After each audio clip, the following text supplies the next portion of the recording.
الحمد لله رب العالمين والعاقبة للمتقين وعلى من أحبهم وتبعهم بإحسان أجمعين إلى يوم الدين. أما بعد،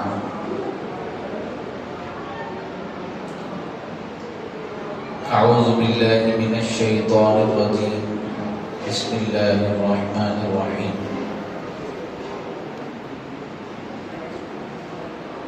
قد أفلح المؤمنون الذين هم في صلاتهم خاشعون والذين هم عن اللغو معرضون والذين هم للزكاة فاعلون والذين هم لفروجهم حافظون إلا على أزواجهم أو ما ملكت أيمانهم فإنهم غير ملومين. فمن ابتغى وراء ذلك فأولئك هم العادون والذين هم لأماناتهم وعهدهم راعون والذين هم على صلواتهم يحافظون أولئك هم الوارثون. إن الله وملائكته يصلون على النبي يا أيها الذين آمنوا صلوا عليه وسلموا تسليما. اللهم صل على سيدنا محمد وآل سيدنا ومولانا محمد وبارك وسلم. صلاة وسلاما عليك يا سيدي يا نبي الله صلی اللہ تعالی علیہ وسلم. اللہ تبارک و تعالی کا شکر و احسان ہے کہ اس نے ہمیں اپنے نام لیواؤں میں جگہ عطا فرمائی اور پیارے آقا صلی اللہ علیہ وسلم کی امت عظیمہ میں اللہ تعالیٰ نے ہمیں پیدا فرمایا.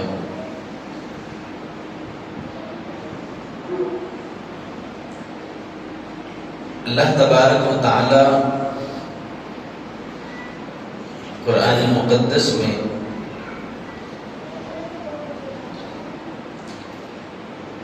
اہل ایمان اور کامیاب مسلمان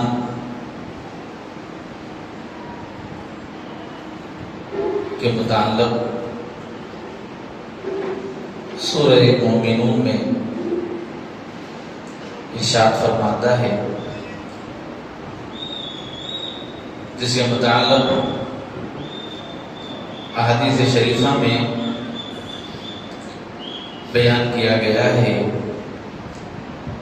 نبی کریم صلی اللہ تعالی علیہ وآلہ وسلم پر جب یہ 10 آیتیں نازل فرمائی گئی، جس کو ابھی میں نے آپ کے سامنے تلاوت کی ہے، تو اس سے قبل حضور پاک صلی اللہ علیہ وسلم نے اللہ کی بارگاہ میں بہت دیر تک آپ نے دعا فرمائی اور حضور یہ دعا کر رہے تھے، اے اللہ، دونوں ہاتھوں کو اٹھا کر حضور دعا فرما رہے تھے، اے اللہ تو ہمیں زیادہ کر، کم نہ کر.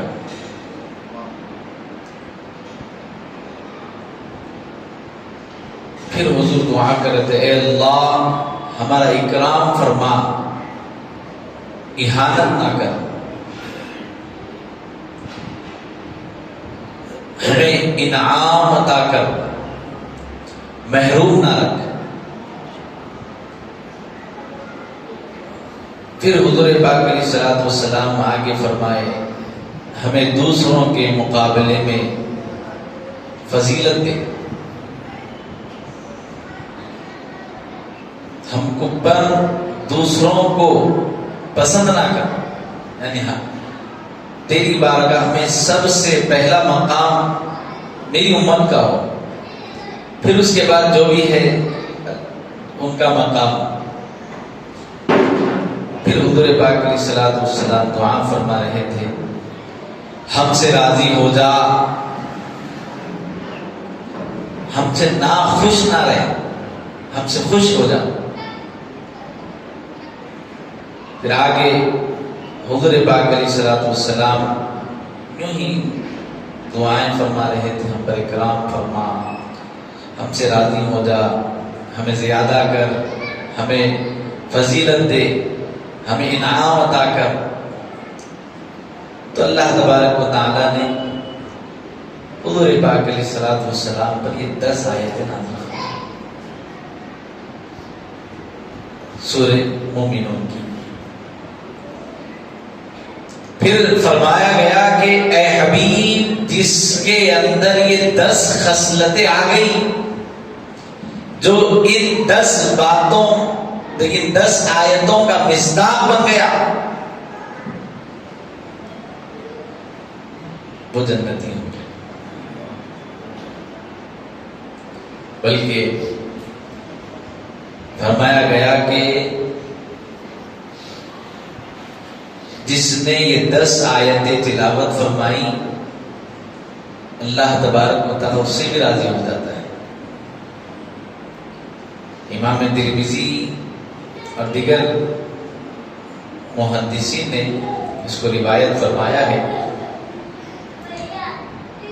نسائی میں ہے کہ سیدہ عائشہ رضی اللہ عنہا سے نبی پاک علیہ السلام کی عادات و اخلاق کے بارے میں بھی جب سوال کیا گیا تو آپ نے ان کو سورہ مومنین کی یہ آیتیں سنائیں، فرمایا کہ یہ حضور کی عادتیں،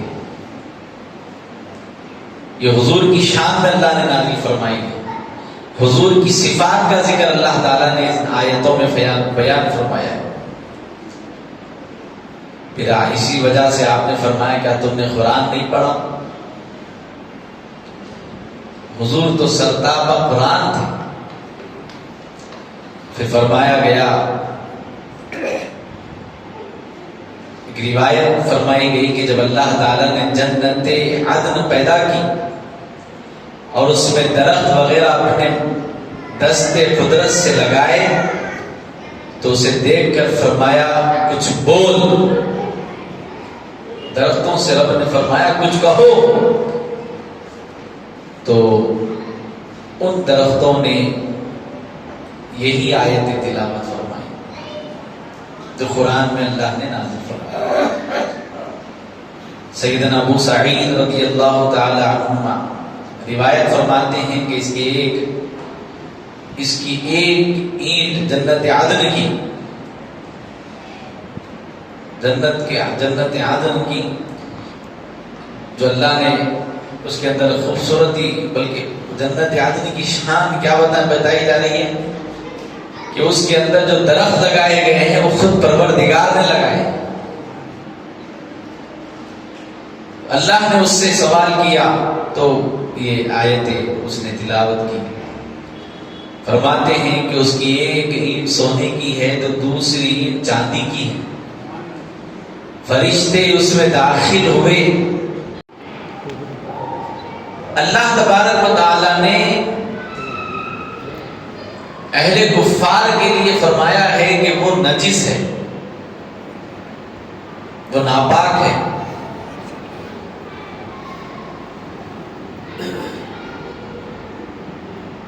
کافرون نجس کہا گیا، لیکن مسلمان کے لیے کیا کہا گیا؟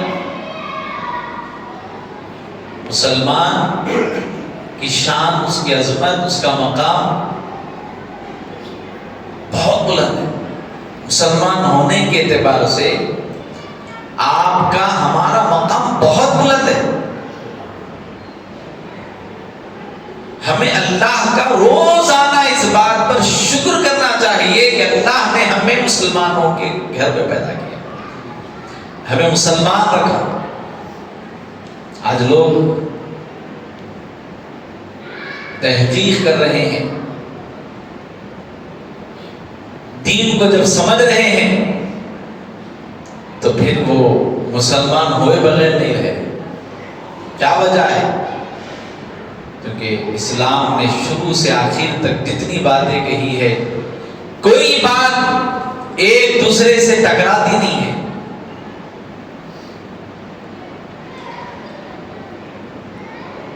ایک محدث کے لیے فرمایا گیا، محدث کا مقام پانے کے واسطے 3 لاکھ حدیثوں کا علم ہونا ضروری ہے۔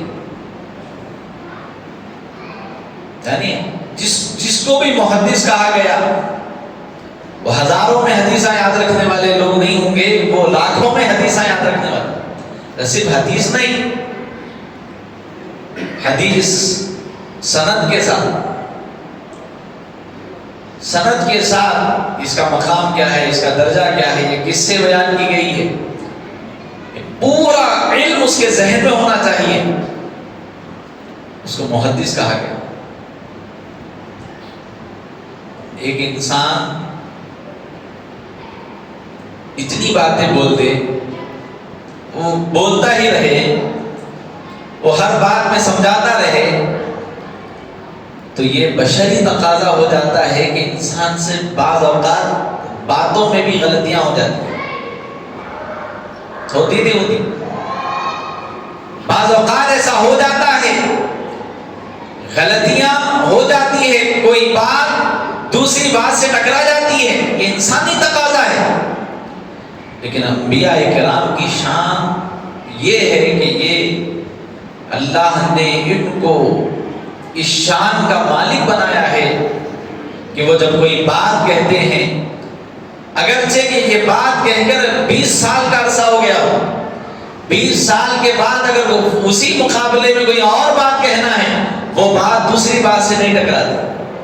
ہمارے آقا علیہ الصلوۃ والسلام کے جتنے احادیث ہیں، کوئی حدیث دوسری حدیث سے نہیں ٹکراتی۔ ہاں، اگر حکم کوئی پہلے تھا، اس کے بعد میں کوئی حکم آ گیا، وہ حکم یہ حکم کے اعتبار سے پھر آپ اس پر بھی وضاحتیں ائمہ محدثین نے پیش فرمائی، پوری وضاحتوں کے ساتھ۔ رسول اللہ صلی اللہ علیہ وسلم نے تو عرض یہ کر رہا تھا کہ مومن کی شان یہ ہے کہ اللہ کے حبیب صلی اللہ علیہ وسلم نے اس کو فرمایا کامیاب ہے۔ بخاری شریف میں روایت بیان کی گئی ہے، آقا کریم صلی اللہ علیہ وسلم نے فرمایا، جس نے کہا لا الہ الا اللہ وہ کامیاب ہو گیا۔ اتنی پیاری بات، لا الہ الا اللہ، یعنی جو لوگ مسلمان ہو گئے وہ کامیاب ہو گئے، کامیابی ان کا مقدر ہو گیا۔ اعمال میں اگرچہ کہ کمزوری ہو سکتی ہے، اگر کوئی عمل میں کمزوری ہے، کسی سبب سے کوئی گناہ میں ملوث ہو گیا ہے کوئی، تو اللہ تعالیٰ کی مرضی ہے، اگر چاہے گا تو عذاب دے گا، اگر نہیں چاہے گا تو اس کو معاف فرما کر جنت میں داخلہ دے دے گا، لیکن ہمیشہ جہنم میں اس کو رکھا نہیں جائے گا۔ ایمان کی خاصیت یہ ہے، وہ گناہ کا جتنا عذاب ہوگا وہ دینے کے بعد پھر اللہ تبارک و تعالیٰ اس کو جنت میں داخلہ دے دے گا۔ کوئی اہل ایمان جس نے دنیا میں رسول اللہ کا کلمہ پڑھا ہو، اگرچہ کہ اعمال میں کمزور ہو، لیکن ایسا شخص بھی ایمان کی وجہ سے جنت میں داخل ہوگا۔ جنت میں داخل ہوگا تو شان سے ہوگا۔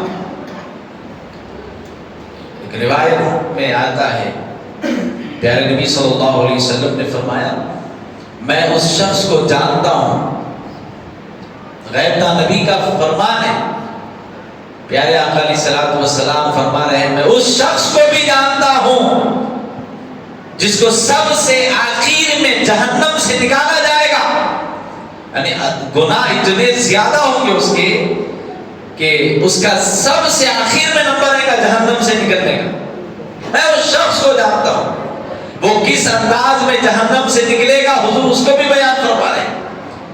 میرے آقا فرماتے ہیں کہ وہ رینگتا ہوا نکلے گا، عذاب کی مدت ختم کرنے کے بعد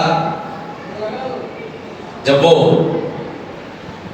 جہنم سے نکل جائے گا، اللہ کہے گا جا جنت میں چلا جا، تو وہ جنت میں جائے گا، قریب جائے گا، قریب جا کر رک جائے گا، اس کو دور ہی سے یعنی جنت کے باہر اس کو جنتیوں کی خوشیوں کی، ان کی جو ہے آوازیں اس کو سنائی دے گی، وہ ٹھہر جائے گا۔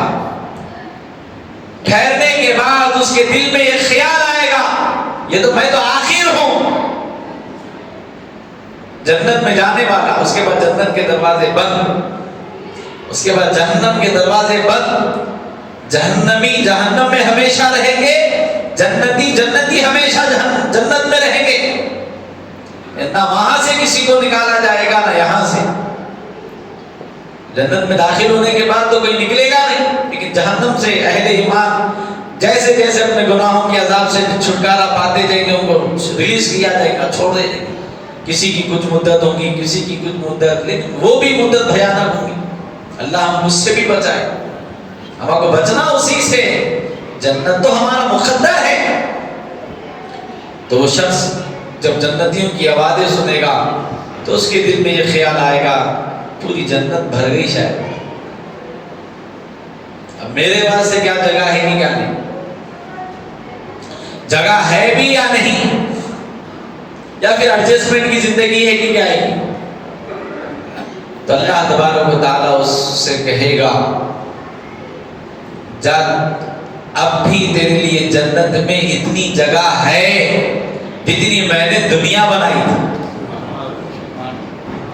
کس کا مقام ہے یہ؟ سب سے لاسٹ جو جنت میں جائے گا، اور اس شخص کے لیے یہ مقام ہے تو گناہوں میں بھی سب سے زیادہ تھا، اسی وجہ سے تو جہنم میں جل رہا تھا، اب تک عذاب میں مبتلا تھا، لیکن ایمان کی وجہ سے اس کو پھر جب اجازت دے دی جائے گی نکلنے کی تو وہ کہے گا، تو اللہ اس سے کہے گا ابھی تیرے لیے جنت میں اتنی جگہ ہے جتنی میں نے دنیا بنائی تھی۔ اندازہ کرو، جو سب سے آخر میں جنت میں جائے گا اس کا یہ مقام ہے کہ پوری دنیا 100 گز کے پلاٹ کے واسطے بھائی کا گلا ہو گیا، 200 گز کے واسطے بھائیاں لڑ لے رہے، بہنا لڑ لے رہے، خاندان ٹوٹ جا رہا۔ ارے یہ بہت بڑی بات بول دی، مطلب 100 گز 200-500 ہزار کا مسئلہ رہا تو لڑایا ہوتا ہے، وہ تو بہت بڑی بات، بلکہ بعض اوقات تو بلا وجہ لڑے ہو جائے۔ کیا وجہ ہے؟ نہ ان کو معلوم نہ ان کو معلوم، بس کیا وجہ ہے؟ تھوڑی آواز تیز کر کے بات کریں ہمارے جیسے، اتنی بات۔ جس دنیا کے واسطے مر رہے ہیں، لڑ رہے ہیں،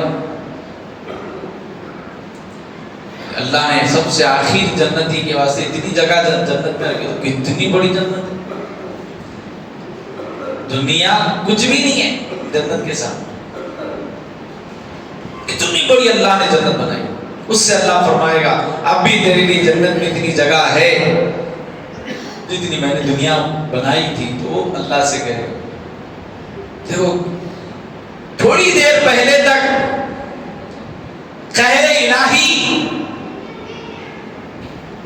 کا مستحق تھا، اللہ کے قہر میں تھا، اللہ کی پکڑ میں تھا، اللہ اس پہ سختی کر رہا تھا، لیکن جیسے ہی آزاد ہو گیا اللہ اس کو کتنا قریب کر لیا۔ دیکھو کتنا قریب ہو گیا۔ اب کوئی ابھی جنت میں نہیں گیا، اب گہرائی کو سمجھو۔ اللہ نے اس کو مقام کلیم پر فائز فرما دیا۔ کلیم کس کو بولتے؟ موسیٰ علیہ السلام کو بولتے، کلیم اللہ، جنہوں نے اللہ سے ڈائریکٹ بات کی۔ یہ گناہوں سے نکل کے جیسا ہی جنت کا مستحق ہو گیا اللہ اسے ڈائریکٹ بات کر،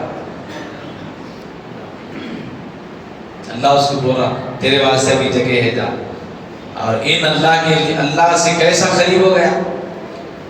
دیکھو ابھی حدیث کے الفاظ ہے، اس نے کہا میت میں لا گیا مذاق کرنے کے واسطے، اللہ کو بولی نہ ہے میچ میں لا گیا مذاق کرنے کے واسطے، سب سے آخر میں جاؤ اتنی جگہ جنت میں۔ حضور مسکرا دی، پیارے آقا علیہ السلام مسکرا، یہ بات کہتے ہوئے مسکراتے ہوئے حضور بولے اللہ اس سے کہے گا میں مذاق کرنے سے پاک ہوں، میں مذاق کرنے سے پاک ہوں، جا چلے جا۔ پھر وہ جنت میں چلا گیا، اس کے بعد دروازے بند کر دیے۔ لیکن ہمارے لیے کیا ہوا، اس کا تو مقدر ہے، وہ چلے گیا۔ لیکن حضرت عمر بن خطاب رضی اللہ تعالیٰ عنہ دعا فرماتے تھے اللہ مجھے تو یہ بھی نہیں معلوم کہ میرا نام وہ آخری شخص بھی ہے میں ہے یا نہیں ہے، میرے کو تو یہ بھی نہیں معلوم، کاش کہ مجھے معلوم ہو جاتا وہ آخری شخص میں ہوں تو عمر مطمئن ہو جاتا۔ مقدر تو جنت، کیا معلوم ہو رہا؟ ایمان کی فکر ضروری ہے، اگر ہم وہ آخری بھی نہیں ہوئے تو پھر کیا کر سکتے؟ اس لیے مسلمان کے لیے سب سے پہلا فرض یہ ہے کہ وہ اپنے ایمان کی فکر کرے۔ ایمان کی فکر نہیں، آپ نماز پڑھ رہے ہیں، مسلمان اس لیے نماز نہ پڑھ کے کیا فائدہ؟ آپ کو کفر کا علم نہیں ہے، آپ زبان سے کفر بولتے رہے، آپ کو معلوم ہی نہیں، بلکہ بعض اوقات اسلام کو ہلکا لے لے رہے۔ نہیں، ایسا نہیں ہو سکتا۔ سب مذاہب کے لوگوں کا بحیثیت انسان احترام، لیکن مسلمان کا مقام جدا گانا ہے، اپنا مقام جدا گانا ہے۔ اگر اس کو سمجھ گئے نا تو پھر ہماری جو قوم ملت کے نوجوان بچے بچیاں جو ارتداد کا شکار ہو رہے ہیں، اسلام چھوڑ رہے ہیں، کبھی نہیں چھوڑیں گے۔ ارے بھائی وہ لوگ اسلام میں داخل ہو رہے ہیں، ہمارے بار سے جانے والے نوجوان اگر سے کہ کم ہیں، لیکن وہ لوگ بھی کیوں جا رہے ہیں؟ کیونکہ ان کو ایمان کی اہمیت نہیں معلوم، ان کا مقام نہیں معلوم، ان کا مرتبہ نہیں معلوم۔ ایک مسلمان کا مقام کیا ہے نہیں معلوم۔ ایک مسلمان ہونے کے اعتبار سے آپ کو اللہ نے بہت بڑا پروٹوکول دیا ہے۔ آپ شرابی تھے، زانی تھے، چور تھے، بٹے باز تھے، دھوکے باز تھے، سب تھے، لیکن فرمایا گیا کہ مرنے کے بعد فرض کفایہ ہے غسل دینا، فرض کفایہ ہے اس کی جنازہ پڑھنا، فرض کر دیا گیا ہے اس کو کفن دینا، فرض کر دیا گیا ہے اس کو دفن کرنا۔ غسل دینا فرض، کفن دینا فرض، جنازہ پڑھنا فرض، دفن کرنا فرض کر دیا گیا۔ ارے میں بھی شرابی تھا، کبھی اللہ کو مانا ہی نہیں، کبھی نماز نہیں پڑھا۔ اللہ نے کہا نہیں نہیں نہیں، اس نے ایک ہی مرتبہ اگرچہ کہا ہو محمد رسول اللہ، اس کی عزت ہے میرے نزدیک، اس کا مقام ہے میرے نزدیک، یہ مقام ہے ہمارا۔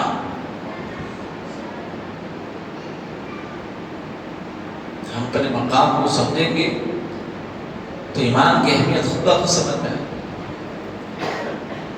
کامیابی صرف مسلمان کے ہی حصے میں ہے، یاد رکھو۔ اور حضرت حسن بصری رحمۃ اللہ تعالی علیہ جو تابعین میں سے اولو العزم تابعی ہیں، آپ فرماتے ہیں کہ تحقیق کی گئی ہے جو لوگ اپنے ایمان پر شکر نہیں کرتے، اپنے مسلمان ہونے پر اللہ کا شکر نہیں کرتے، تحقیق ہے یہ لوگ کافر ہو کے مرتے ہوئے۔ آج ہمارے مسلمانوں کی زبانوں پہ پورے مذہبوں کی تعریفیں ہیں، مسلمانوں کا نام آیا تو بنا کیا ہے، اور دین کا نام آ گیا تو چہرے سکڑ جا رہے، دوسرے مذاہب کا ذکر کرو تو گھنٹوں گھنٹوں تعریف، ارے ان کے پاس ایسا ہے، ان کے پاس ویسا ہے، ان کے پاس یہ ہے، ان کے پاس وہ ہے، ارے ایسا ویسا. اپنے پاس کیا ہے؟ وہی مسلمان کا دشمن بنا ہوا ہے. غداراں تو اپنے بھائیاں تھے، غلیظاں تو اپنے بھائیوں کی برائی. خوبیاں یاد نہیں ہے. تیرے مرنے کے بعد عیسائی جنازہ پڑھے تو تیری جنازہ نہیں ہوگی. اگر ایک مسلمان ٹھہر کے تیری جنازہ پڑھ لے تو جنازہ ہوتا ہے. یہ خوبی ان کے اندر ہے کیا؟ ہے خوبی یہ خوبی صرف اور صرف مسلمان. آخری رسومات مسلمان ادا کریں گے. اس سے بڑی کیا دنیاوی فائدہ بتا رہا ہوں میں، آخرت کا کیا. تو اسلام کو سمجھو آپ، بہت پیارا مذہب ہے. اور اللہ تعالیٰ نے یہ جو 10 باتیں بیان کی ہے، اس کو میں سرسری طور پہ عرض کرتا ہوں. پہلے ترجمہ، کیا کیا ہمارے اندر کوالٹیز ہونے چاہیے سرسری طور پہ. ہر آیت کی وضاحت کرے تو ایک گھنٹہ کا ناکافی ہوگا. قد افلح المؤمنون، کامیاب کون ہے؟ مومنین ہے. الذین هم فی صلاتهم خاشعون، مسلمان تو ہو گئے، نمازاں بھی پڑھ رہے ہیں، لیکن نمازوں میں اگر دکھاوا ہے، دنیا پرستی ہے، کبھی نہیں ہے نماز کو ₹1,00,000 کا دھکا لگنے کی پہلی سب میں نکلے. ارے کیا ہوا بھائی؟ دعا کرو مجھ سے، اتنا دھوکہ دے دیا. اچھا، یہ راز ہے پہلی سب کا. ایک صاحب آ کے بولے صاحب میں مرید بننا ہے. میں پوچھا ماشاءاللہ اچھی بات ہے. بڑے بڑے اکابری مرید تھے، غوث پاک مرید تھے، پیروں کے پیر ہیں، لیکن ان کے بھی پیر ہیں. نہیں،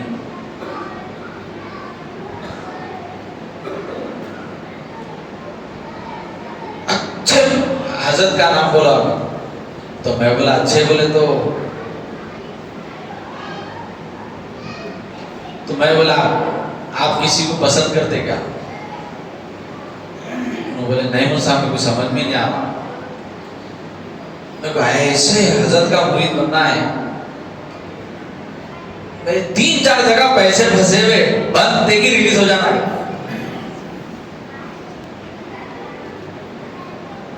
مرید بنتے کی پیسے ریلیز ہو جانا. میں بولا ارے کیا آدمی ہے بھائی. یہ ایک نہیں ہے، ایسے ہزاروں لوگ ہیں. مرید تو ہو گئے، مقصد کیا ہے؟ کاروبار میں ترقی ہونا. بس دنیا ذہن میں صرف یہ ہے، دنیا دنیا دنیا دنیا. آخرت ہے. مرید کا معنی کیا ہے معلوم ہے؟ مرید کے ٹرانسلیٹ کریے آپ، مرید یہ لفظ کا ٹرانسلیٹ کریں گے تو آپ کو معلوم ہے اس کا مطلب ہے چاہنے والا. مرید کا معنی کیا ہے؟ غوث پاک نے لکھا ہے مرید کا مطلب ہے چاہنے والا. کیا چاہنے والا؟ یہ چاہنے والا کہ میرا پیر مجھے صراط مستقیم کا راستہ آسانی سے دکھائے تاکہ میں اس پر چلوں. میرا پیر مجھے اللہ اس کے رسول کی تعلیم دے، میرے گناہوں میرے بری خصلتوں کو میرے اندر سے نکال دے. یہ چاہنے والا مرید کا مطلب یہ ہے. اپنے پر آج کیا ہوا؟ مرید بولتے کہ پہلا کاروبار سیٹ ہونا، قرضے آ جانا، کاروبار پھیل جانا، پیسہ آ جانا، خالی دنیا. یہ ذہن. الذین هم فی صلاتهم خاشعون، مسلمان ہونے کے بعد نماز پڑھ رہے ہیں تو خشوع اور خضوع کے ساتھ پڑھ.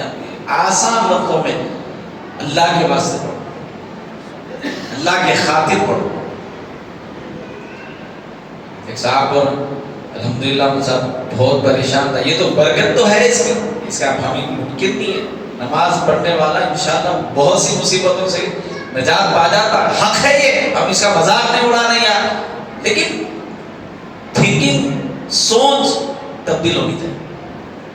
یہ تو سائڈ کے فائدے ہیں، اصل فائدہ کیا ہے آخرت. نماز میں خشوع اور خضوع ہونا چاہیے، گڑ گڑا کر نمازیں ہونا چاہیے. گڑ گڑانے سے مراد یعنی دل جھک جانا چاہیے اللہ کے پاس، آدمی اللہ کا ہو جانا چاہیے. ہم اندازہ نہیں کر سکتے. میں خالی نماز جو بزرگوں کی بیان کی گئی ہے، نماز اللہ اکبر سے لے کے سلام تک جو نماز انہوں نے بیان کی ہے، ایک ایک رکن، ہر رکن کے بعد دوسرا رکن آپ کو اللہ کے قریب نہ دیتے. کتنے قریب ہو جاتے ہیں آپ اندازہ نہیں ہے، اندازہ نہیں ہے. فرمایا گیا اللہ کے سجدے میں بندہ اللہ کے اتنا قریب ہو جاتا ہے، اتنا قریب ہو جاتا ہے، اتنا قریب ہو جاتا ہے. حدیث میں الفاظ آئے ہیں اگر اس کو یہ علم ہو جائے وہ کس مقام پر ہے، مر جائے گا لیکن سر نہیں اٹھائے گا.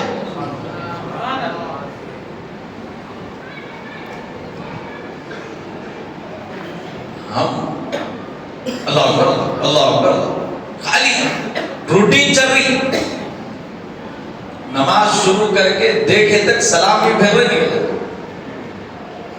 ہر ایک کو، ہر دو کو سوچنا چاہیے. نماز کے جو رکن ہے صحیح طور پہ ادا ہو گئے تو ٹھیک ہے، لیکن رکن بھی صحیح ادا نہیں ہوتے. رکوع میں سے اٹھنے کے بعد ایک مرتبہ سبحان اللہ وبحمدہ سبحان اللہ العظیم اتنی دیر ٹھہرنا ہے. اٹھ رہے نہیں، جھک جا رہے سجدے.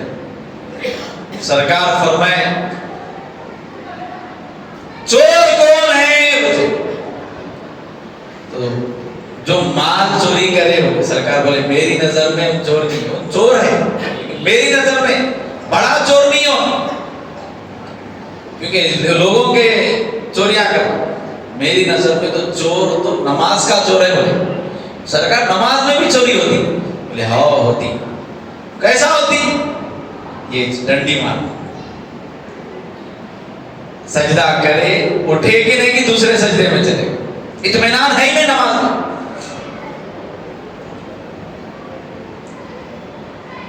والذین هم عن اللغو معرضون، اور وہ جو کسی بےہودہ باتوں کی طرف التفات نہیں کرتے. یعنی بےہودہ باتوں سے بچنے والے لوگ کامیاب ہیں. آج نوجوانوں کو دیکھو، زبان کو گھنٹوں گھنٹوں گندی باتیں کر لیتے بیٹھے.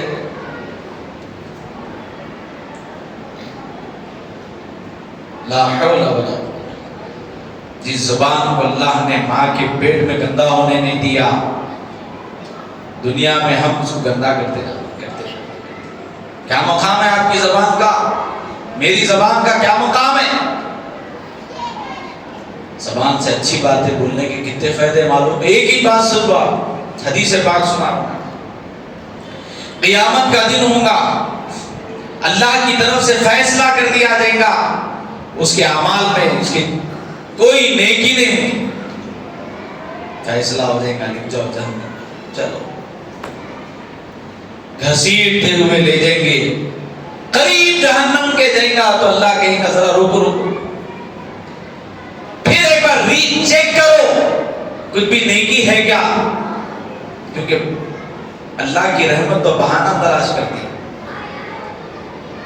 پھر ڈھونڈیں گے کوئی نیکی نہیں. نہ ہاتھ میں نیکی رہے گی، نہ پیر میں رہے گی، نہ آنکھ میں، نہ کان میں، نہ زبان. تب پورا بدن چھان لیا جائے گا. پھر اللہ اس سے کہے گا اس کی زبان نکالو، بولو باہر. تو اپنی زبان نکالے گا، زبان نکالے گا تو اس پہ ایک مرتبہ جانے انجانے میں اس نے کہا ہوگا لا الہ الا اللہ محمد رسول اللہ. دلچسپی سے نہیں، ایسی غفلت میں اللہ کہے گا جانے انجانے میں صحیح اس نے میرے محبوب کا نام تو لیا، لہذا اس کو جنت میں لے کے جاؤ۔ صرف زبان کی ایک روایت میں بسم اللہ الرحمن الرحیم کا ذکر ہے، ایک روایت میں درود شریف کا ذکر ہے۔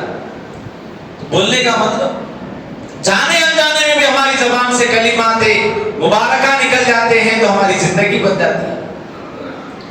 والذین هم للزکاة فاعلون، اور زکات دینے والوں کے لیے کامیابی ہے، اپنے اموال کی زکات نکالیں۔ والذین هم لفروجهم حافظون، اور وہ لوگ جنہوں نے اپنی شرمگاہ کی حفاظت کی، کامیابی۔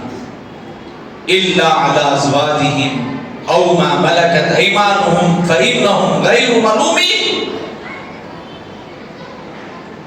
دو جگہ اجازت ہے، ایک بیوی کے ساتھ، ایک باندی کے ساتھ۔ اب باندیوں کا زمانہ ختم ہو گیا، یعنی آپ کی شرمگاہ کا استعمال صرف آپ اپنی بیوی کے ساتھ کر سکتے ہیں، ان کے علاوہ حرام ہے۔ یہ جو جا رہے ہیں بازاروں میں جا کے کالے موا کر رہے ہیں، اس سے اچھا ہے شادیاں کر لو۔ ہمارا اپنا بھی معاشرہ اتنا خراب ہو گیا، شادی کرنا بولے تو 5 لاکھ روپے، منہ کالا کرنا بولے تو 5,000 روپے۔ اب کیا بہتر ہے اس کے واسطے؟ 5 لاکھ کہاں سے لیں گا؟ ایک مہینہ محنت کر کے 5,000 تو آ جاتے، منہ کالا کر لیں۔ لا حول ولا قوت الا باللہ۔ اے نوجوانوں، اپنی شرمگاہ کی حفاظت کرو۔ مسلمان ہونے کے بعد یہ ہم پر لازم ہے، نکاح کو آسان کرو۔ کوئی اوارڈ دینے والا نہیں ہے، نام بولنے والا نہیں ہے، کھا کے اور بدنام رکھ کے جانے والے، دانتوں میں کاڑی کرتے ہوئے وہ جلا دیا بری منہ کی صورت ڈال کے بولتے، خوش ہوتا ہی نہیں۔ کون ہے کہ وہ 500 دعوتیوں میں سے 50 لوگ خوش ہو کے بولتے ہیں اللہ تیرا شکر ہے میرے بھائی کے بچے کا نکاح ہو گیا، میرے بھائی کے بچی کا نکاح ہو گیا۔ بھائی ماں منہ ٹیڑھا کر رہا، کب کھانا ختم ہوتا ہے کہ دیکھیں گے وہ۔ واہ بھیانک دور ہے بھائی۔ ایک دعوت میں ٹیبل کے پاس جا رہے ہیں، ہمارے عزیز صاحب کے پاس دعوت دیے، دوست ہمارے، کھانے کا مینجمنٹ چل رہا، تو ایک صاحب بول رہے ہیں ارے ٹھہر رہے بھائی، ٹھہر، ایک ٹیبل ٹھہر، کھانا ختم ہوتا دیکھیں گے اپن بھی ٹھہر کے۔ اور ایسا ٹھہرے ہوئے عزتاں نکالنے کے واسطے نہیں۔ مول صاحب بھی کوئی نئی بات بولے تو کامن ہو گیا بول رہے ہیں تمہارا بھی ہو گیا۔ ٹیبلوں میں بیٹھے کیا بات نہیں لا رہے، کم بک ہے کیا، کم بک ہے کیا؟ اس معمولی بات ہے، بچے کی بچی کی شادی کر رہے، ظلم زیادتی کر دی اب معاشرے کے اوپر۔ بچے سوچ رہے ہیں شادیاں کرنا بولے تو اپنا 5 لاکھ روپے کہاں سے لوں بھائی؟ نکاح کو آسان کرو، ٹھیک ہے جس کے بعد اللہ نے دولت دی ہے کرو، لیکن جس کے پاس نہیں ہے ان لوگوں کو تو آسانی کیوں؟ ارے کیا میاں بیچارہ کر بھی دیا تم لوگ آسانی کے ساتھ شادی، پورے خاندان والے بولتے خوب کھانے آ رہا بیٹوں کو، کھلانے نہیں آتا، ایسا بول، ارے کھلانا بول کو کھلایا، ارے تو کہیں کو کھلایا، اس کا کھانا پڑتا بول کے۔ ایک بھی بیچارہ مجبور ہے، اتنے جگہ کھائے صاحب جاؤ کھلا، ماں کو بھی کھلانا پڑتا بول کو کھلانا، ایسا حال ہے، مجبور ہے۔ پھر کیا ہو رہا، بیاج بٹے پہ اٹھا رہے ہیں پیسے، شادی ہونے کے بعد جوروں کا سونا گیا، سسرال والے گاڑی دیے سو گئی، چلے گا سو مال۔ پھر اس کے بعد بولتے بچہ صحیح نہیں ہے صاحب. کہیں کو صحیح نہیں ہے. ارے تمہیں ڈیمانڈ کرے تھے نا بڑا شادی خانہ لینا ہو کے. بچی والے بچے پہ ظلم کرے, بچہ والے بچی والوں پہ ظلم کرے. انہوں بھی بیار پتہ بن رہے ہیں, انہوں بھی بیار پتہ بن رہے ہیں, انہوں بھی حرام میں مبتلا, انہوں بھی حرام. خوشی کہاں ہوتی صاحب؟ النکاح من سنتی, یہ حدیث پڑھنے کے علاوہ پورے کام شریعت کے خلاف تھا. نہیں, کھلانا اچھی بات ہے بول رہے ہیں, یہ حدیث یاد ہے.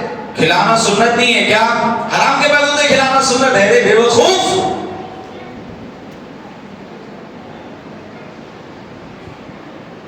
ہمارا خلاف پتہ نہیں ہو رہا تھا. کہتے ایک بزرگ بیٹھے ہوئے تھے, اتنا کر لیے کچھ نہیں ہوا. ایک جنا بولا کہ شاطر تھا, شیطان کا دوست تھا. بولا کہ ٹھیک ہے مسئلہ نہیں ہے, کیا ہے ان لوگوں کے پاس خوبی؟ بول تو حرام نہیں کھاتا.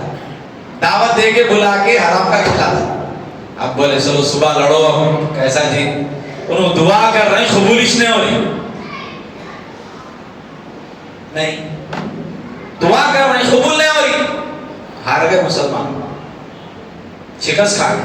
کہیں کو بعد میں بلا کہ کیا تو بھی کرے صاحب, آپ کچھ بھی نہیں کرا. ہمیں معلوم ہوا حلال کھانے والے حرام کے پاس ہوتے, کھلا دیا. کہاں ہوتی دعا قبول؟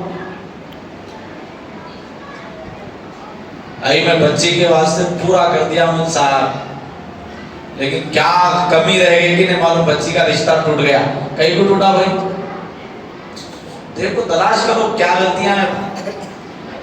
اللہ کے غضب کے لیے تو ایک گناہ صغیرہ ہی صحیح خیر کے لیے کافی ہے. تو بڑے بڑے پہاڑا لا لے کر ٹھہرا رہنا سو. فَمَنِ ابْتَغَىٰ وَرَاءَ ذَلِكَ فَأُولَٰئِكَ هُمُ الْعَادُونَ, تو جو ان دو کے سوا کچھ اور چاہے وہی حد سے بڑھنے والے ہیں. دو مطلب یہ بیوی اور باندی, باندیوں کا گیا زمانہ. جوروں کے علاوہ جو دوسری طرف منہ ماریں گے ان لوگ حد سے گزر گئے. والذین هم لأماناتهم وعهدهم راعون, اور وہ جو اپنی امانتوں اور اپنے وعدوں کی رعایت کرتے ہیں وہ بھی کامیاب ہو گئے. پورے جھوٹے ہیں یہاں سے وہاں تک. بول رہی پلٹ دے گی پھر ایک جھوٹ, بول رہی وعدہ خلافی. مسلمانوں میں سرکار سے پوچھا گیا ایک مسلمان بزدل ہو سکتا کیا؟ سرکار بولے ہاں ہو سکتا. کنجوس ہو سکتا کیا؟ بولے ہاں ہو سکتا. بخیل ہو سکتا ہاں. ڈرپوک ہاں. جھوٹا نہیں, جھوٹا نہیں ہو سکتا. بولے سرکار کمزور ہوں گا, ڈریں گا, ڈرپوک ہوں گا, پیسے چھپا چھپا کے رکھیں گا, یہ ہو سکتا. زبان سے جھوٹ نہیں, کیونکہ اس کو معلوم ہے مسلمانوں میں جھوٹ بولنا شیطان کا کام ہے, اللہ کے دشمن کا کام ہے, اپنا نہیں. لعنت اللہ علی الکاذبین بولا ہے. وعدوں کو وعدے کرے تو پورا کرو, عہد کرے تو اس کو پورا کرو. امانت کوئی رکھایا یا امانت میں کوئی چیز بات بھی آپ کو دیا, آپ رکھو اس کی. کس کو بھی نہیں بولتا ہوں بھائی, اس کو بول رہا ہوں, ان بول رہا کس کو بھی نہیں بولنا, ان بول رہا میں کس کو بھی نہیں بولتا ہوں, ان جا کے اس کو بول رہا بھائی اور میں کس کو بھی نہیں بولتا ہوں. جس کی بات تھی اس کے پاس ہی چاہیے. ان بولا دیکھو بھائی کس کو بھی نہیں بولنا. بولا اچھی بات ہے بھائی, یہ آغاز میچ کرا تھا میرے گھر تک آگے بات, اس کا مطلب جہاں سے شروع ہوئی وہیں جا کے ختم. یہ کس کو بھی نہیں بولنا کہ کاما نہیں کرنا. آپ کو کوئی بول دیا یہ عہد ہے آپ کے پاس, خبر میں چلے جانا, آپ کے پاس ہی رہنا. والذین هم علی صلواتہم یحافظون, پھر اللہ فرماتا اور وہ جو اپنی نمازوں کی نگہبانی کرتے ہیں. پہلے بھی ذکر الذین هم فی صلاتہم خاشعون, وہاں پہ نماز میں خشوع و خضوع کرنے والوں کے واسطے کامیابی ہے. دوسری خشوع خضوع وقت کے ساتھ پیدا ہوتا. بعض اوقات انسان دکھاوا بھی کرتا تو یہ نماز چھوڑ دینا. اللہ بولا نمازوں کی تو کم سے کم حفاظت کرو, کرم ہو جائے گا انشاءاللہ. پھر ایسا بھی وقت دے گا خشوع میں پائیں گے. ایک جناب اور ہمیں کو نماز لکھواتے، دل نہیں بولتا میں نماز پڑھاتا ہوں، کو دکھاوا کرے جیسا دکھتا بول کے نہیں پڑھ رہا ہوں، اس کے لیے حکم ہے پڑھ، چھوڑنا نہیں۔ اولئک هم الوارثون، یہی لوگ ہیں اصل وارث، الذین یرثون الفردوس، کس کے وارث ہے؟ کس کے وارث ہے؟ اللہ فرما رہا ہے جنت الفردوس کے وارث ہے۔ سبحان اللہ و بحمدہ، سبحان اللہ العظیم، وما علینا الا البلاغ۔